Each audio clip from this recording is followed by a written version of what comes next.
Tu connais la différence entre un animal domestique et un animal sauvage? La domestication est un processus qui a commencé il y a près de 40 000 ans. Et ce n'est pas le fait d'apprivoiser un animal, parce qu'on peut très bien être copain avec un renard sans pour autant qu'il soit domestique. C'est une sélection par une tierce espèce, en l'occurrence ici l'homme, par laquelle on va entretenir des caractéristiques physiques ou comportementales par la reproduction des individus entre eux.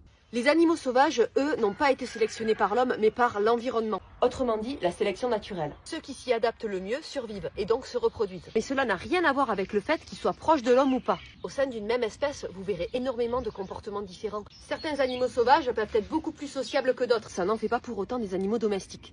La différence ne réside pas non plus dans le fait que l'animal puisse se débrouiller seul ou pas. Car il y a des exemples de chiens ou de chats qui sont livrés à eux-mêmes et qui survivent très bien dans la nature. Ça n'en fait pourtant pas des animaux sauvages. On ne peut pas passer d'un état domestique à sauvage ou sauvage à domestique au cours d'une seule génération. C'est réellement un processus de sélection. Et c'est là que réside toute la différence entre les animaux sauvages et les animaux domestiques, les uns sélectionnés par l'homme, les autres par la sélection naturelle.